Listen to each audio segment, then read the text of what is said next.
L.O.T.S with me, the DSCM. Don't shoot the mess. You guys do me a favor. Let's not wait for the middle of the end. Let's come together as a collective and hit the like button.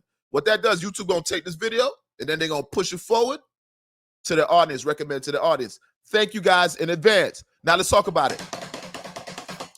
Gervonta Tank Davis versus Lamont Roach. Amazing fight.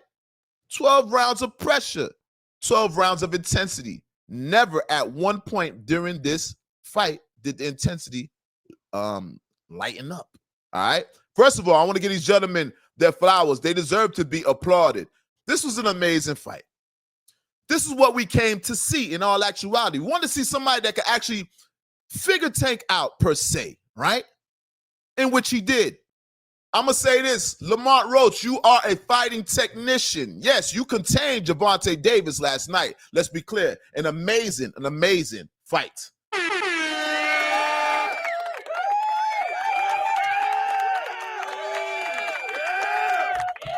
Shout out to you, brother. First of all, Lamont, in the beginning, you appeared to be timid. Rightfully so. I would have been timid in those situations also. You got to keep in mind, this is a fight that you can't afford to slip.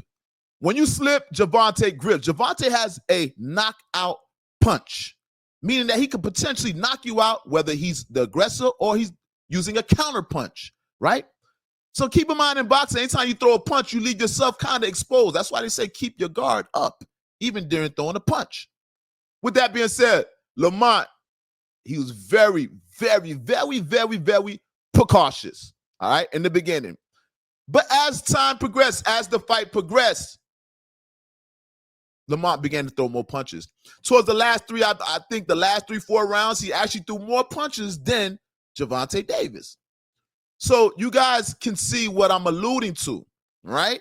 He gained more confidence as he figured out Gervonta Davis's fighting style.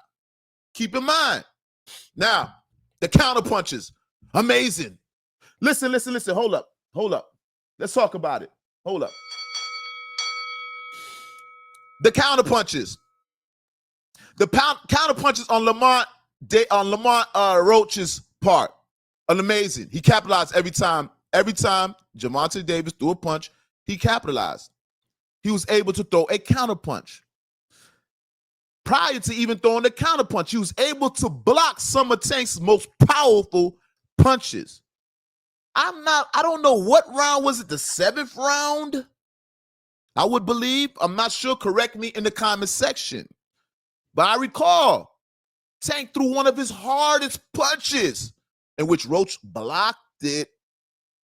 Now, like I said, Roach is a fighting technician. And this is what you need with somebody of Gervonta Davis's caliber. Let's be clear. I've never seen nobody fight Tank like this. And I'm not saying nobody came close, but this was different. Somebody, he figured out Tank, all right? With that being said, like I said, he threw more punches towards the end, so that's an indication that he became more confident. The counter punch is amazing. The straightforward jab. They say the straightforward jab, that's the Achilles to the southpaw, in which he utilized that straightforward jab. Yeah, he did. And he was accurate with it. His accuracy, extreme accuracy in defense, right? There was something that took place during the fight that a lot of people didn't like. A lot of people considered that it was almost considered a knockout, which we know obviously it wasn't a knockout. What I'm referring to is when Tank Davis took a knee during the fight. Now, Tank chose to take a knee during the fight. It wasn't like he was impacted by punches, which subsequently would have led him to take a knee. Everything prior that led up to him taking a knee, it kind of how you say, it proved that it wasn't due to a punch. He actually took a knee because he had hair grease. He said he got his hair braided, and as he was fighting, the grease was landing inside his eye. I used to have braids, I understand it. Yeah, that should burn the shit out your eye. And when he took the knee, to Tank's defense, he took the knee. There wasn't a punch that took him down. He actually made a voluntarily, he took a knee. All right, in which he got up, he went to the corner and wiped his eye. Now, hold up.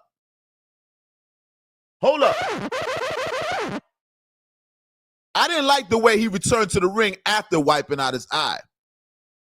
This has to be called out. They need to address this in boxing, all right?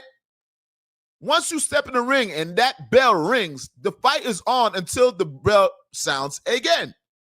That's it, unless the ref stops the fight.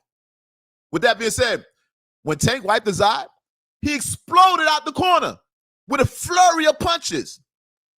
What was that energy reserved at? I contribute that energy to wiping your eye and having the time to gain your breath. I'm not to say that you was completely tired. It was only the 7th round. I forgot what round that he took the knee in.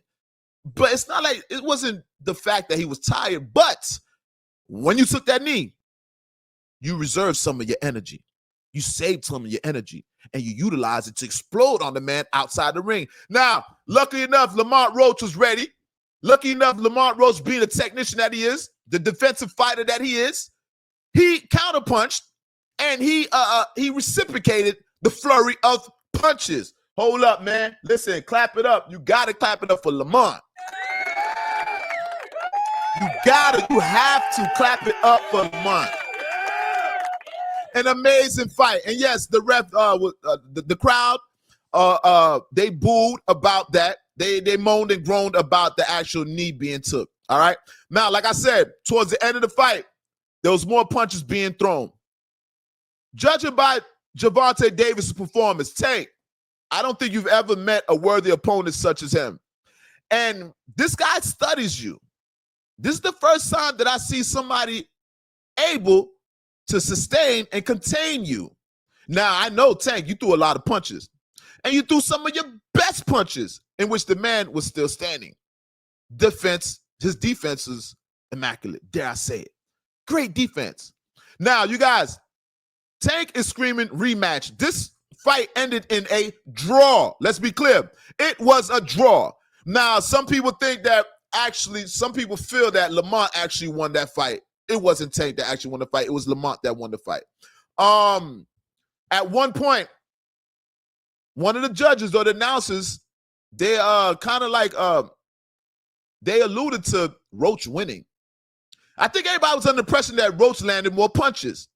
To be quite honest with you, I seen Tank throw a lot of punches. All right. So some people, the consensus is some people believe that Roach actually won that fight. Let's be clear. Roach seemed disappointed when he heard the announcer announce who won the fight, announcing a draw. All right. The fight resulted in a draw. So now, you guys, Tank is 30. He has 30 fights, 0 losses, 1 draw. All right. I believe Roach is 25 fights, 10 knockouts, maybe 1 loss, I would believe. And now he has a draw on his record. Now, question is, does this deserve a rematch? Duh, of course it deserves a rematch. You guys got to think about it. We've never seen nobody even contain Tank like that. And to be honest with you, I think he's going to bring out the better in Tank.